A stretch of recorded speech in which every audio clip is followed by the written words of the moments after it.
Jesus Freak here. So, I was going to do this video yesterday.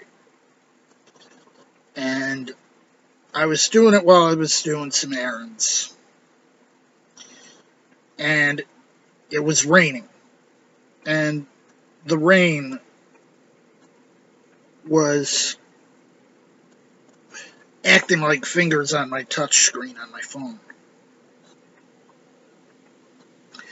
And when I got home, I was just too tapped out.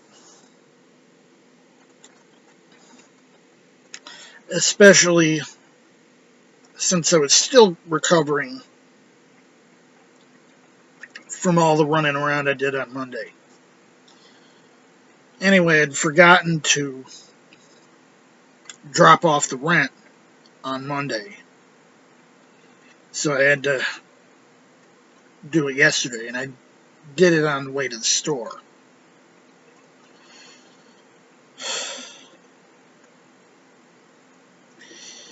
Anyway, this extra time gave me a little more time to think about things and a little more knowledge about the situation to go forward a bit. Now, the first thing I needed to mention was, why did I use the parable of the sower that way? To talk about fair weather sport. Well, it is about fair weather support, just that in its original sense it was about fair weather Christians. And here I was talking about fair weather liberals. But I felt that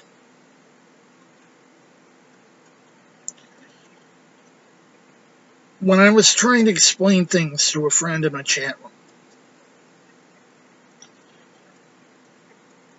if I had a prefabricated parabolic explanation of things,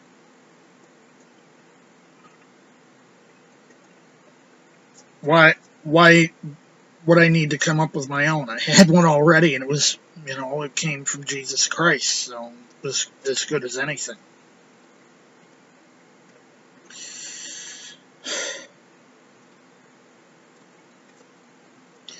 Now, let me go a little further into things.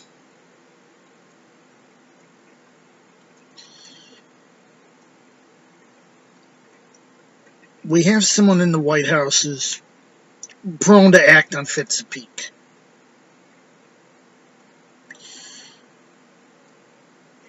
It makes him harder to keep in check. But apparently he can be kept in check still. Because apparently when he decided to go forward with the tariff thing, the reaction on Wall Street was so abrupt and so dramatic. They said that he realized that things were backfiring on him hard and backed down for a bit.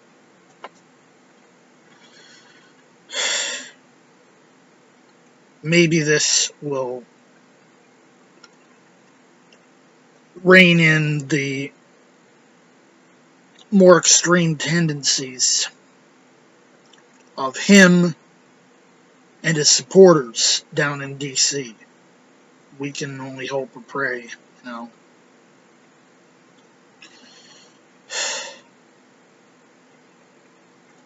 So long as nothing serious happens. In June, my rent goes up $10. That's a small amount.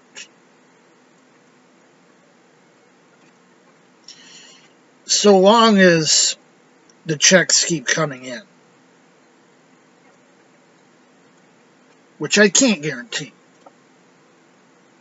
because of the maniacs down in D.C. who are trying to run us off a cliff.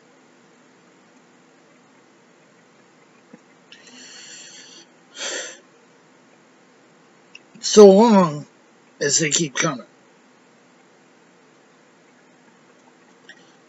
I can eat an extra $10, no big deal.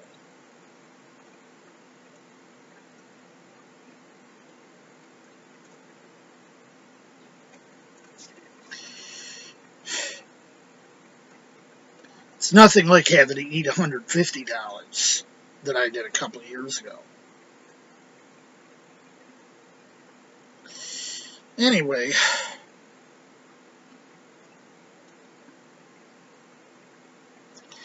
I've sometimes put myself in a predicament.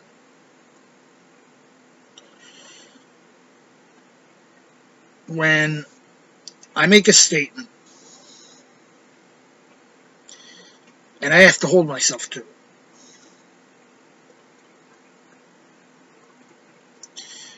And I've made a statement several times in various forms lately where I said,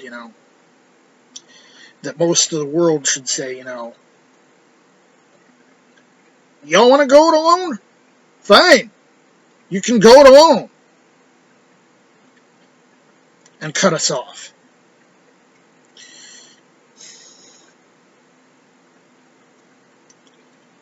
Sometimes the best thing to do for a person is to give them what they think they want and let them suffer the consequences. God's been known to do that a lot. Like when the Israelites were like, give us a king, give us a king. And God said, you don't want a king. And they're like, no, give us a king. And he's like, fine, I'll give you a king.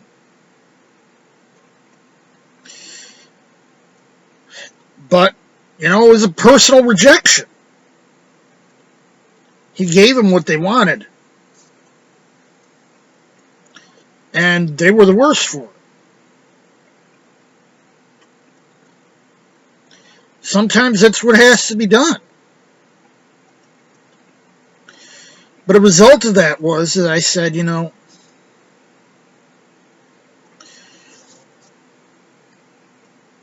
if I'm saying that Canada should cut us off, just know you everything. Don't buy anything from us. Don't sell anything from us. Not so much boycott as embargo. Don't let anyone buy anything from us. Don't let anyone sell anything to us. And don't let anyone from America come in. I said, it would be hypocritical of me to try. I'm like, I'd like to support Canada by buying Canadian, but it's like, that'd be hypocritical of me. So I kind of backed myself into a corner.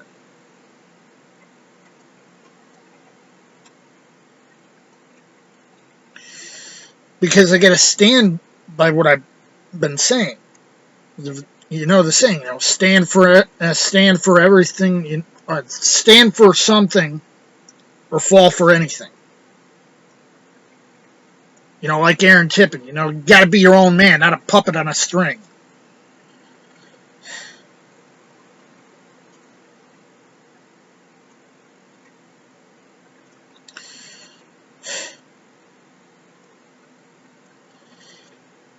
I'm well aware that the stuff I'm proposing come back hard on us. That's kind of the point. But sometimes it's necessary in order to teach people a lesson.